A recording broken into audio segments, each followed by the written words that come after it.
ser necessário rediscutir essa questão da relação ao irmão do presidente Lula?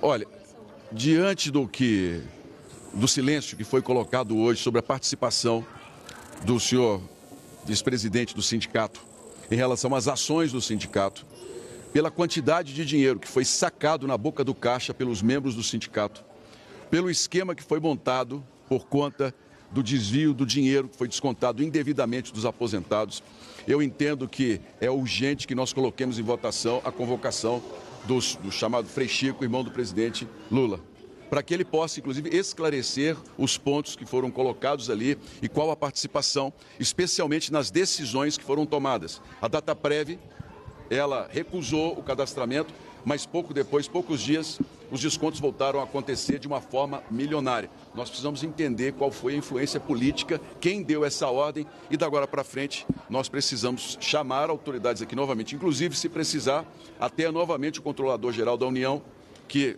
nos omitiu esse fato durante o depoimento dele, que já era do conhecimento da CGU, que o Sindinap tinha uma procuração falsa. Isso não foi colocado hora alguma durante a CPMI, ou seja, eu entendo que houve uma omissão por parte do ministro da Controladoria-Geral da União em relação aos documentos que nós agora comprovamos.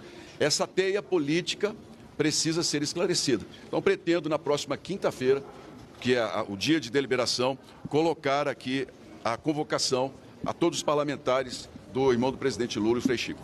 Senador, vão ter sextas-feiras agora que também vão ter oitivas. O senhor pode explicar essas mudanças, por favor? Serão apenas 2 sextas-feiras, porque nós teremos uma semana de folga no feriado do dia 28, que é a Semana do Servidor Público. Então, como o Senado não mudou a data, para não perdermos 2 dias, eu propus fazermos 2 sextas-feiras, que eu acredito não criará nenhum tipo de dificuldade com o planejamento antecipado. Olha, nós temos, só de nomes prioritários, pelo menos 61 que precisam ser ouvidos pela comissão.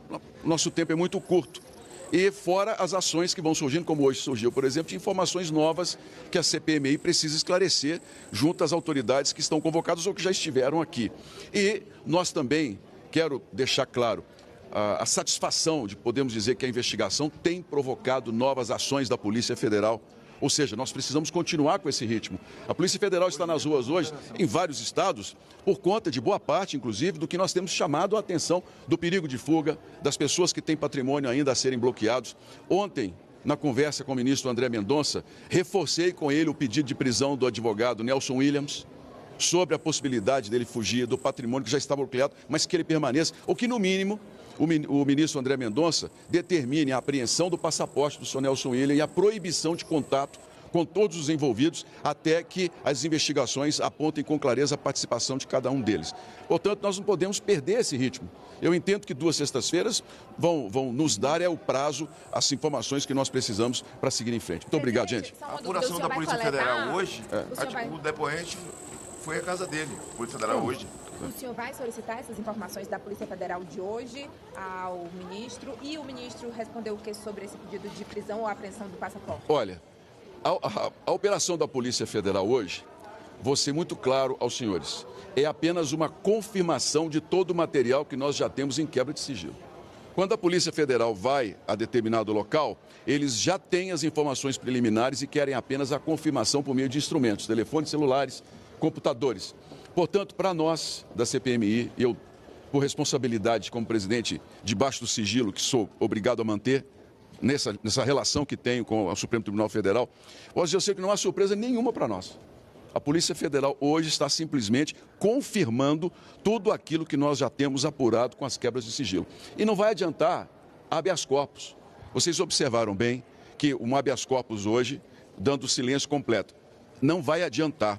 Porque as informações são tão fortes, são tão precisas, e essas pessoas, elas estavam certas da impunidade de uma tal maneira que elas não esconderam o dinheiro. Uma parte deles levou dinheiro para o exterior, mas os demais fizeram o que vocês estão vendo, empresas familiares. Vem uma aqui do Conafé, deposita 110 milhões numa empresa que está em nome dele, 40 milhões da esposa, 28 milhões no genro. Esse senhor que está aqui, as empresas do ex-presidente do sindicato que faleceu, os filhos, o genro, ele com a esposa, esse dinheiro, ele circulou dentro da própria família. Sabe como eu vejo isso? Eu não os vejo como amadores, pelo contrário. Eles são uma máfia bilionária muito bem organizada. o sentimento deles era de completa proteção. Eles estavam escudados pela política e pelas decisões judiciais. Nós vamos derrubar esse castelo de confiança da corrupção que foi criado em nosso país. Muito obrigado. Obrigada. Eu vou começar esse vídeo fazendo uma admissão. Essa é a primeira vez que eu falo isso. Sim, eu estou preocupado. O governo criou uma máquina de manipulação da opinião pública que nunca se viu antes no Brasil. As maiores agências do nosso país, milhões e milhões do nosso dinheiro sendo gastos para financiar inteligência artificial, vídeos da inteligência artificial, robôs na internet e principalmente influenciadores. Há relatos de que cada postagem de um influenciador famoso defendendo as pautas do governo, eles estão pagando R$20 mil. E está surtindo efeito. Está surtindo tanto efeito que eu faço questão de mostrar que há 2 dias eles estão conseguindo manter, número 1 em assuntos do momento, essa pauta aqui que é o Congresso Inimigo do Povo.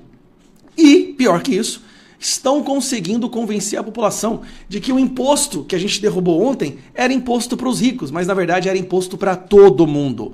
Todos, inclusive, estão escondendo o fato de que esse governo defendeu as bets, retirou as bets da medida provisória para que elas não pagassem mais impostos, sendo que o nome do imposto deveria ser bancos, bilionários e bets. Tiraram as bets, os bancos nunca lucraram tanto quanto estão lucrando agora, e eles sabem que taxar os bilionários não vai ser o bastante para cobrir o rombo que esse governo está deixando nas contas públicas. Então eles arquitetaram a seguinte estratégia. Vamos convencer de que nós estávamos querendo taxar os ricos usando essa máquina de manipulação que eles criaram. E está tendo efeito. Tem muita gente por aí, burra ou desinformado bastante, acreditando que sim, que essa medida provisória 3.3 era para taxar os ricos. Bom, como se isso não fosse bastante, estão usando essa máquina também para atacar o seu alvo prioritário agora. E não é mais o Bolsonaro. Na cabeça dessa galera, o Bolsonaro está fora do jogo. Quem é o alvo que eles estão atacando agora? Bom, vamos dar uma olhada aqui como é que estão essas postagens dele. Congresso Inimigo do Povo. Você abre aqui, a primeira postagem que tem aqui, olha, preste atenção, Dilma debochada, essa aqui recebe também, e muito, ninguém faz nada de graça. É uma postagem do Tarcísio abraçando o Tigrinho. Olha que loucura. Eles tiraram as bets da medida provisória e eles estão gastando milhões agora para convencer o povo de que o Tarcísio quer proteger as bets. Na nossa opinião, as bets nem deveriam existir. Tanto que a gente acha elas ruins. Mas vai. Aí vai mostrando a imagem. De novo, Tarcísio. Você vai passando aqui a toda hora Tarcísio. Aqui. Tarcísio com o Tigrinho e o Sóstenes. Agora já está atacando o presidente da casa, Hugo Mota. Bancada inimiga do povo. E por aí vai, Tarcísio de novo. Alô, deputado, Lula tá fazendo demais pelo povo, temos que proteger as... Olha que loucura, beleza. Por que eu tô falando isso? Finalmente Tarcísio reagiu. Tá? O Tarcísio tá indo pra guerra agora. E assista esse vídeo então. Pessoal, a gente está aqui numa agenda no interior, trabalhando firme aqui em prol do estado de São Paulo, mas deixa eu interromper vocês 1 minuto, porque paciência tem limite. Há meses, a gente vem sendo alvo de uma ampla campanha de desconstrução de imagem, reputação por parte do PT. Ofensas, mentiras, nas redes sociais, tudo certo, nada diferente do que a gente sempre viu no PT. A estratégia do PT sempre foi essa: vender um mundo perfeito na publicidade, gastando o seu dinheiro para isso, para espalhar também medo, o ódio em cima de quem pensa diferente deles. Mas eu quero chamar a atenção para um fato que beira o absurdo. Agora o PT quer me acusar de ter trabalhado para evitar que o governo cobre mais impostos da população. Estou trabalhando por São Paulo, para mudar a vida das pessoas, para fazer a diferença.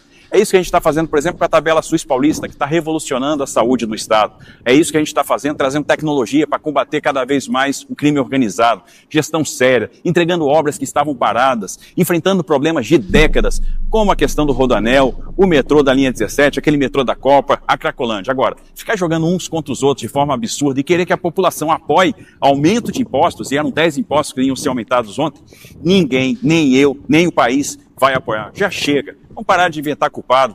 Tenha vergonha, Haddad. Respeite os brasileiros. Cortem gastos. Pensem que a gente precisa governar, a gente precisa sair do palanque, a gente precisa trabalhar e fazer a diferença, que é isso que a gente está fazendo aqui em São Paulo. Parabéns para o Tarcísio para dar uma resposta dura nessa cambada de criminosos e não se deixe enganar. Então eu te peço, eles estão trabalhando, gente, com uma máquina que eu nunca vi antes, a sintonia, a estrutura e o tamanho. Compartilhe esse vídeo, pega esse link e manda para o máximo de pessoas que vocês puderem. Eles estão protegendo os bancos, protegendo as bets e viram que taxar bilionários, que para mim pode taxar, mas que taxar bilionários não seria o bastante para cobrir o rombo. Então eles decidiram taxar todo mundo, fingindo que era bancos, bets e bilionários. E jogando a culpa para cima do Tarcísio. O mais absurdo é tentar falar que o Tarcísio estava protegendo as bets, sendo que foi o PT que retirou as bets da medida provisória. Um abraço. Gente, olha só, um assunto muito sério, tá? eu quero dar uma bronca na parte da direita que já tá jogando a toalha. Tem gente que se diz de direita, tem gente que se diz defensores do Bolsonaro, já pensando em candidatos em 2026 que não Bolsonaro. Eu tô gravando esse vídeo aqui para dar uma bronca em vocês. Não admito que se fale em pré-candidatos à presidência em 2026. Jair Messias Bolsonaro ainda não foi descartado. E por que eu falo isso? Chiquini, você está sendo utópico. Veja, nós tivemos uma manifestação em Brasília linda pela anistia. A anistia, ela não foi descartada, tá? Vejam que o tal do PL, a farsa, né, a fraude do PL da dosimetria tá perdendo força, o PL da anistia não foi descartado. Mas o que eu quero dizer para vocês é o seguinte, isso a direita tem que estar atenta. E tem que saber debater sobre isso. Por isso que eu tô gravando esse vídeo aqui. Jair Messias Bolsonaro não está preso, ele não está sequer preso no processo da farsa da trama golpista. Jair Messias Bolsonaro está preso em um inquérito, que é aquele inquérito instaurado de forma injusta e ilegal contra Eduardo Bolsonaro, por atos praticados no estrangeiro, porque Bolsonaro teria aparecido em live de terceiro e dado oi, cumprimentado seguidores naquela manifestação. Então, o Jair Bolsonaro está preso domiciliarmente em um inquérito do Eduardo Bolsonaro e não no processo da farsa da trama golpista que ele foi condenado. Então, para começar, Jeffrey Bolsonaro está inelegível? Hoje, Bolsonaro está inelegível, mas não nesse processo da farsa da trama golpista que ele foi condenado. Nesse processo ainda cabem recursos. E não é impossível que esse processo da farsa da trama golpista se estenda para 26 e 27, a depender dos recursos. Então ainda cabem recursos nesse processo da farsa da trama golpista. Então, nesse processo da farsa da trama golpista, Bolsonaro não está preso, sequer está preso, e ainda não está inelegível. Ele foi condenado, mas ainda cabem recursos. Então esse processo não tirou Bolsonaro da urna. O processo da farsa da trama golpista não tirou Bolsonaro da urna. E esse processo pode, inclusive, se estender para depois das eleições, de tantos recursos que ainda cabem. Claro que eu estou sendo positivo, estou sendo muito positivo, mas eu estou gravando esse vídeo para a direita. Eu estou gravando esse vídeo para quem tem esperança no Brasil, para quem quer que a direita volte em 2026. Bolsonaro hoje está inelegível por 2 condenações do TSE que têm chance de serem revertidas em 2026. Por quê? Porque a formação do TSE vai mudar. Então, hoje Bolsonaro está inelegível não pela farsa da trama golpista, não por essa prisão domiciliar fajuta. Ele está inelegível por causa de 2 casos do TSE que em 2026 serão revistos por um novo TSE. Então é inadmissível que se fale em pré-candidatura de Tarcísio, de Zema, de quem quer que seja. Por quê? Porque nós estamos ainda em 2025 e tem muita água para rolar. Então, gente, Bolsonaro está preso, ele está fora da urna. Pera lá. Ele está numa prisão domiciliar injusta, ilegal, em um inquérito que ele sequer foi denunciado. Bolsonaro está preso ilegalmente há 15 dias, porque o inquérito já deveria ter terminado, porque ele não foi denunciado.